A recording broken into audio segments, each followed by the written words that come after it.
Don't forget to stick around through the end of the video for information on our Arrive Serpentor Arrive giveaway. It was the end of times, it was the worst of times.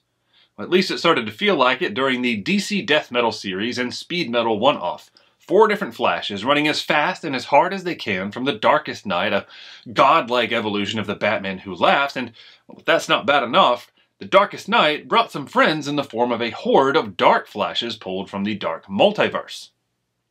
Like a lightning-fast gang of speedy Grim Reapers, these Dark Flashes were quickly catching up to the Quartet of Quickness, because after all, they had the same powers and abilities, and they used the same Speed Force. A major reason that these massive numbers of these undead zombie-like creatures were such a threat. They were eating up the Speed Force. With no Speed Force, there would be no speed, and with no speed, there would be no Flash.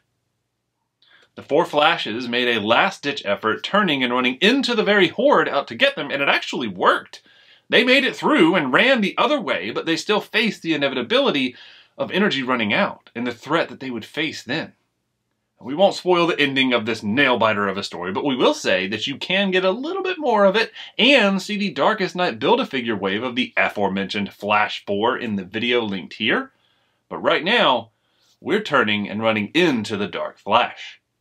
Hey everyone, my name is Jonathan, aka JK of JK Collects. And remember, I'll be posting new videos at least twice a week, if not more. If that sounds of interest to you, please click that like button and subscribe so you don't miss any episodes. It would really help out the channel, and it truly would mean a lot to me.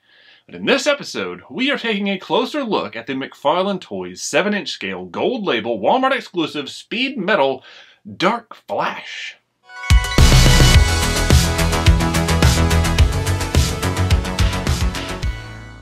Hey everyone, we are back and welcome back, and here we have it, the Dark Flash. I'm very excited about this one. It's fun because it's like a zombie creature Flash, and what an exciting story. You know, that we went through the Speed Metal that this Dark Flash is tied to. But looking at the back, oh, look at that. See, there's 3 of them. Man, I wish I had 3, and I wish I had 3 different faces. Look at this. What's going on here?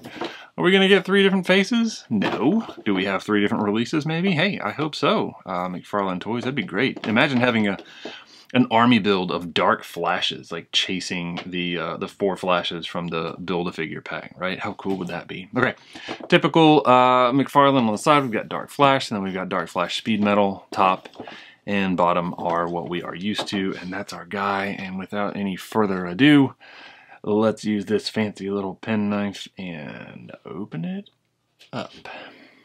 Okay, so like I said, very excited. I am a big like Halloween fan. Of course I'm a big DC fan, but I'm a big Halloween fan, so like zombies and ghosts and all that stuff, they are exciting.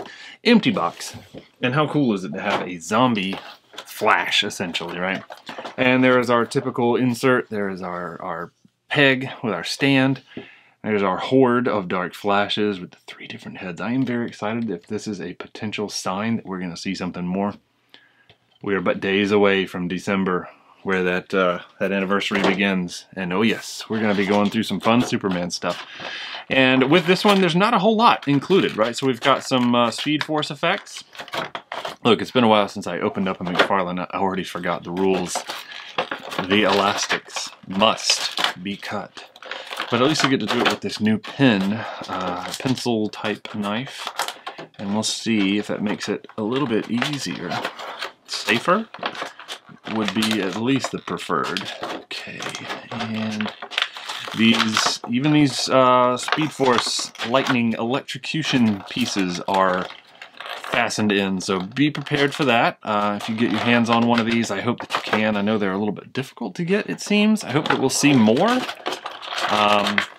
especially with it being an exclusive. We always want to get it in as many people's hands as possible, especially people who are fans and collectors alike. Okay, that should do it. All right, he's free. So we now have an empty tray, a lot of elastic shrapnel, and here are our 2 effects, right? So our Speed Force electrical effects. Let me see if I can, let's just shift it to manual. We're not gonna wait. Okay, so it's that translucent plastic that we're used to. Kind of looks like hot glue that was properly done into an electric mode. But I just love these things, right? It's such a simple addition but it just adds so much to a display. Like if you pose it and you've got this on there, and even if you don't use it with the figure that it comes with, there's so many that this can add just a little something to. And I like the color of this one, right? It's that orangish, yellowish, translucent. It's very cool. And then you've got the two little holes for it to mount in. So yeah, not much to say about it, right? It's always designed to be this way. It's not intended to have any paint on it, nor does it. I just think it's well made. And that is it for the accoutrement. And here is our dark flash. Let's shift it back to automatic focus so it can show the figure as a whole. And let me tell you, first impressions, this thing is super cool. Right, I'm sure not a lot of new aside from this crazy head. But I am just excited about it. Okay, so let's just take a closer look at this. Let's take a look at this head. Right, so yeah, it is that open mouth thing, which, you know, some people are not thrilled or fans of. And oftentimes I don't prefer it, but with this, it just makes sense.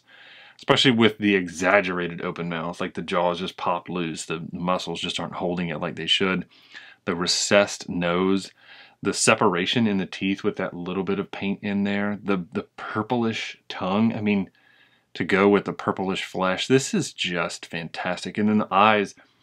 Okay, yeah, I mean, it's not doing the side eye, it's not doing the forward eye, it's not doing any eye because it's just a blank, dead eye. And it's just how creepy. And then it's got just the black highlighted around it, as if underneath this there is even more rot and decay going on. It's just fantastic. And then over here on the side, the wings, decently painted. I'm going to say fairly well painted. The only reason I was starting to say that is a little bit right there. The black doesn't quite connect back there, but that is such a minuscule issue.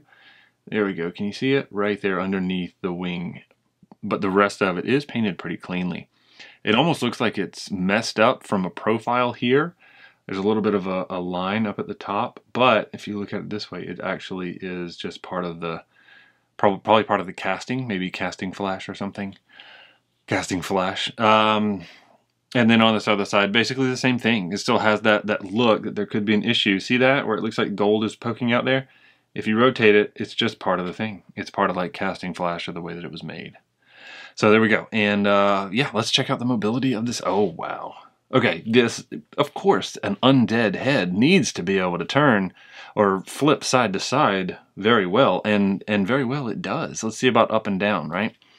So up, pretty decent. Down, okay. Yeah, so we've got it looks like we've got a double pin in there. Yeah, so we've got a lot of movement there. And it does do chin to chest, even though it's got a very wide open mouth and makes it a little bit easier, but the mobility on that is fantastic. And if it didn't do this, I was going to be a little disappointed.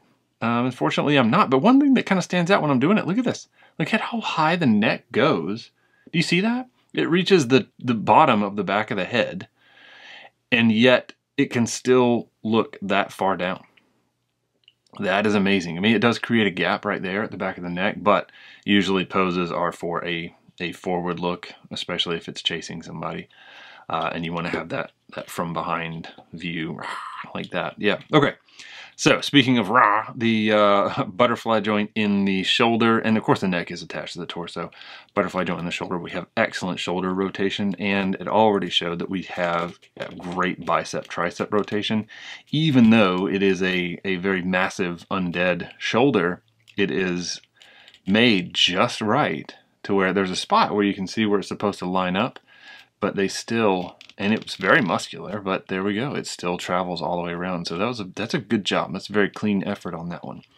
Double pin elbows. So there we go. And that way he can listen for where his next prey is, the next flash that he needs to take to the undead speed world. And we do not have wrist or forearm rotation, but we do have wrist rotation. We've got that typical McFarlane wiggle capability. Look at that. Gotta love that. Nice open undead hand with excellent detail sculpted into it, and that just splotchy purple skin, flesh all the way up. These bracers or wrist bands, whatever you want to call them. I am going to use that term as much as I can, bracers, because I was recently taught that. The edges, the gold didn't quite get over there, right? But that's, you know, that is a common thing that we often see. is it's difficult to get the edges, but at least on the face of these, it seems mostly clean. I see a little bit right there, maybe some of the purple peeking through. Let's change. There we go. Maybe some of the purple is peeking through right there. You see that? Yeah, so some of the gold didn't quite cover all the way. Same mobility on the other side, and yeah, there's some spots where the purple definitely shines through and the gold did not meet all the way around. So little opportunity with the gold paint on the arms so far. That mid-torso slash lower rib cage, look at that flexibility. You've got an undead zombie flash. It's got to be flexible, and it is. And then forward flexibility, pretty good, right? I think I was so impressed by the backwards, the forward. I feel like it could have been better, but if I push it too far, you know, we've got this gap showing in the back. So yet again, forward mobility sacrificed for a gap in the back, but we can lean all the way back, and the sculpting continues up. Right, so there's been some things that I've looked at recently where that was not done. Granted, it wasn't a McFarlane, but you know, when you get it gets blank. It's still just cast plastic, but there's no sculpting detail. It kind of takes away. If you're going to give the ability, right? Have the detail in there, just like that. So very good there, very good mobility. I am happy about that. And we've got the waist rotation as usual with this soft plastic right here at the waist, the hips, so it does flex with it. And we're dealing with cast plastic with cast rubbery plastic. Now with that, it does have a slight difference in color, but not terrible. It's mostly a difference in finish, right? So this is almost like a satin, and this ends up being like a matte or an eggshell perhaps. But at least we're not dealing with paint transfer with two cast plastics rubbing on each other. The only paint is this gold right here, which yet again, I do see a little bit of an opportunity where it didn't quite cover the black there on the lightning bolts. Now the legs, same old McFarlane joints up in there, right? They don't have to do the drop down just by the way that they are designed, but they do still have good mobility. And this does have flexibility. The only thing that would be a concern is this paint. I'm not sure if there's any kind of flex agent or flexibility in that paint, so who knows if it's posed like that for too long, it could cause an issue with that paint. You know, much like a car bumper. If it gets hit too hard and it doesn't have a flex agent in it, it can crack. So we don't want that to happen. Obviously, no thigh rotation because we don't see a line right there, but we do have a nice double knee for that flexibility. Because look, even undead zombie flashes have to limber up for a fast run, you know. And that is excellent, excellent mobility. Forward, pretty good, right? A decent forward kick. I'm a little, that seems painful. A little double jointed in that knee. And then the back, not bad, but we do get a gap right there if we put it back too far, which is unfortunate because a lot of times, you know, if you're running full speed, if a flash is running full speed, you want to be able to have the leg pretty far back. I guess right there would be a little bit more realistic, and that's just right before it starts to show that gap. But yeah, a little bit of a gap pokes through there if we push it too far. No calf rotation. We do have the good old up and down with the foot. Very good. And then good rotation for that ankle breaker and our toe articulation. And this is that good old McFarlane double-ended peg thing. I'm sure it has a name. So you just got to be mindful of how it rotates and make sure that it's lined up so for posing to where you want it to be. And then same thing on the other leg. And it's looking good. And then paint options or paint issues, we'll say. Some of the gold, right? Mostly what we're dealing with paint here is the flesh, which the flesh is fantastic, right? Just that purple with kind of like a gray and maybe a darker purple washed in there. It's just so well done and so rotten looking. So they did a great job with that. It goes up on the sleeves just a little bit here on the edges, but I can't be too upset. It does go down into the crevices. Oh, that didn't happen. That happened very easily. Okay, so let's put that back together. But anyway, as I was saying, the paint does go down into the... let's do some internet magic, right? In 3, 2, 1.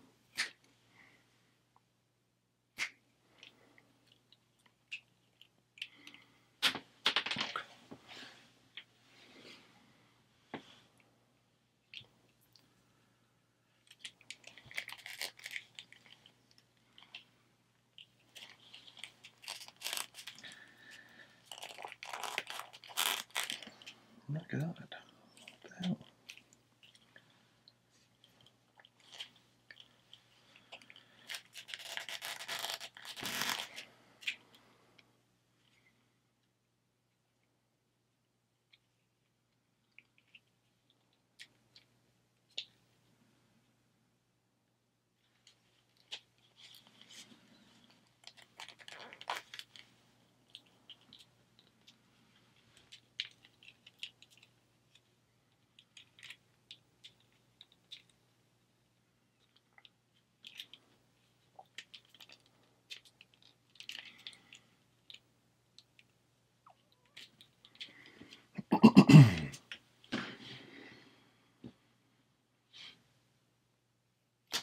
And we are back, and the arm is back in place happily. That was a surprise little pop out, so yeah, definitely be careful when working with that, because in trying to bend the elbow, I was bending it very irresponsibly, just to show where the paint gets down into the creases of the elbows.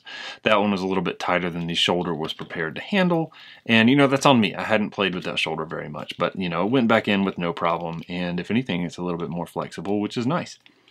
So gold is the main paint opportunity. There's a little bit that got up above the logo right there onto the black, but these are all things that really are not major issues, and they don't really stand out. Like a little wavy here on this line on the thigh, but again, it's in looking at the figure and looking at it from a distance, it looks just absolutely fantastic. The black, the gold, the purple.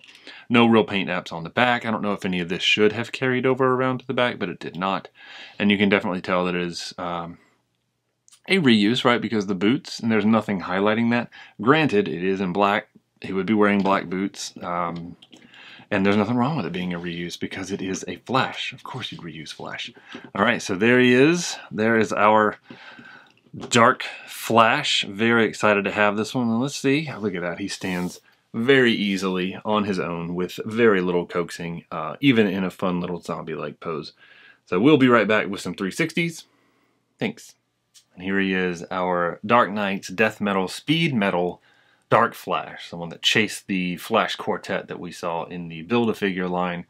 Fantastic figure. There's so much that I love about it. I can overlook the golden paint app issues because they really aren't that bad.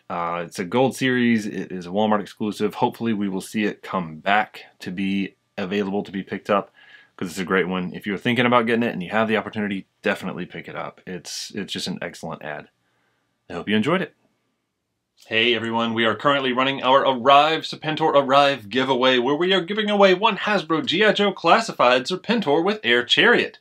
All you have to do is comment on this video to be entered to win. Each video during the giveaway period will have a secret keyword shared within the video, so be sure to subscribe so you don't miss any episodes. Because the first person to comment that keyword gets pinned to the top of the comments and gets 2 entries for that video. A special thank you goes out to all of you for making it possible for us to be able to already start giving back. Well, that about does it. And as always, thank you for checking us out and for joining us on this collecting journey. Look for at least 2 new videos each week, if not more. And if you got something from today's episode and haven't already, please subscribe and click that like button. And if you'd like to see some more videos, there are a couple of quick links on your screen right now for you to check out. But no matter what, thank you for taking the time. And remember, we are all in this world of collecting together. Let's look out for each other. Thanks.